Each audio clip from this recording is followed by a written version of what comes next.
Would you believe me if I told you the least amount of money that I have ever spent in a year on alcohol was 83,000 Kenya shillings? Would you believe that?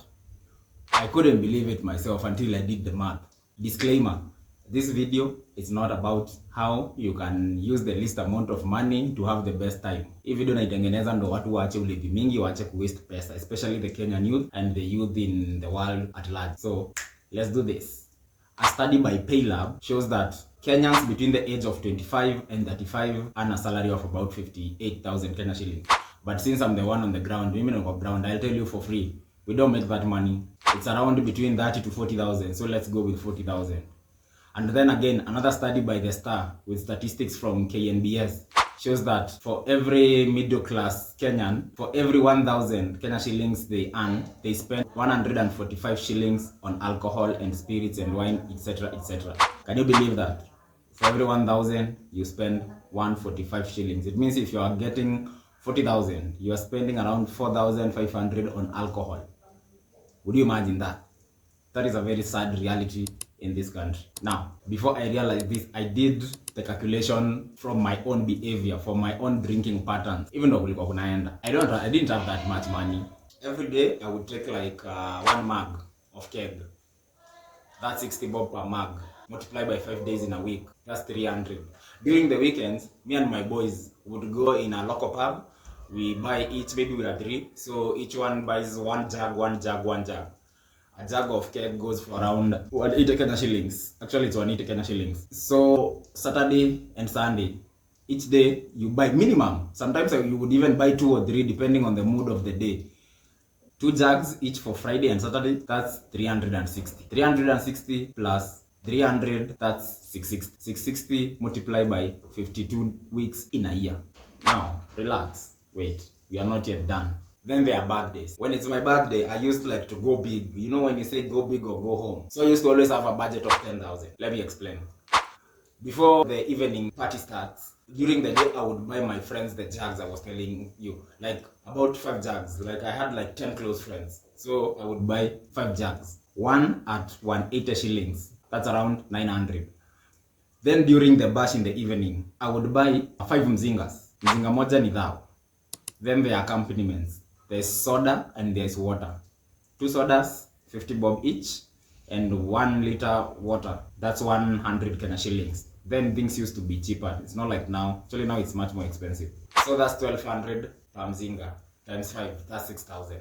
Then during the year, for every friend that has a birthday, we used to contribute 2,000 towards their birthday party. Because even in my birthday party, they would contribute the same amount. You know, so that the party can keep going till the morning. So 2,000 times the 10 friends, that's 20,000. Have you done that, man? There's 20,000, 53,000 from the kegs, 10,000 from my own birthday. That brings it to around 83,000 Kenya shillings. Can you imagine that? 83 Kenya shillings. Siamini manze. And that was when I was in my lowest. I never used to have money. I used to sell second-hand clothes. Nilikuwa nauza mtumba. Hiyo time nikiuza mtumba nilikuwa naendea stock ya 3,000. Nakaa nayo wiki 2. But money for alcohol I would not miss. Let me tell you. That is where my life was. And I went on with this even when I got some more money. I just kept upping the game. I make more money. I take more alcohol, you know. I changed the brands. I shifted from now the kegs. I started taking spirits. Spirits is not the same price as keg. Keg is cheap. You can afford. Spirits are expensive. My friend, it got to a place that I would spend 200,000 per year. Alcohol had become a problem to me. So what did I do to cut down on spending alcohol? I found this to be the most fail-proof problem. You can take someone to rehab and whatever, but so long as they have money, they will always go back to alcohol. So let me share with you. The first thing that I did, I joined table banking groups. Around here we call them chamas. Nilingia kwa chama mbili. Each 200 Kenya shillings daily. And there are 2. That means 400 Kenya shillings daily. Where will I have some cash to drink? I won't have money to drink. Whenever it's my turn to receive the cash, it's in large sums. It's around 20,000, 12,000. So what do I do with it? I do something constructive with the money. I buy something that I can see. I go get stock for my businesses. Second thing that I did, I opened a second business. I used to have one business. Then I had a friend that had employed in that business. So I had too much free time on my hand. What I used to do is just watch movies and think about alcohol. So by opening another business, I was now busy. Plus the money I'm making, I'm also contributing to the table banking groups, the chamas. So where am I getting time and the money to drink? No. That thing, I moved into a 2-bedroom house. I used to live in a single room when I was spending 83,000 per year on alcohol. So I moved in a 2-bedroom house where I was paying 15,000 as opposed to 2,500 in the previous place I used to live. So it is hard for me to have so much money left for me to buy alcohol. You know, this is the way I see it. At least now I live in a better place and I drink less because there is less money from the rent as opposed to previously for me to drink. So I call that a win situation.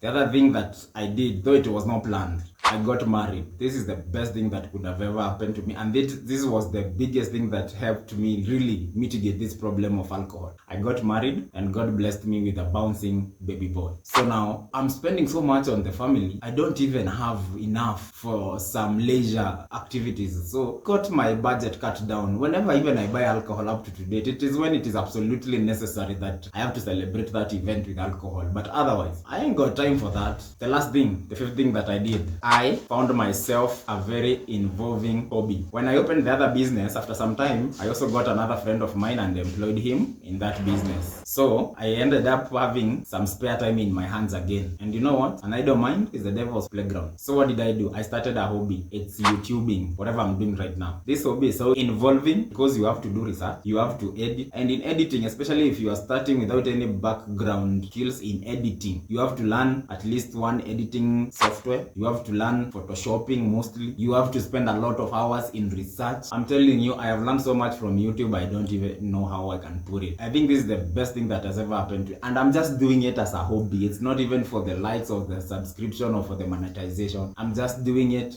as a hobby and for me to wisely spend my free time that I have. So if you're out there and you're having trouble with quitting alcohol or going slow on the amount of money you're spending on alcohol, I've already given you the tips. Changamka nani. Changamka. Hizi vitu sitarudia tena. Like, share, subscribe to my YouTube channel, and God bless you. And forever.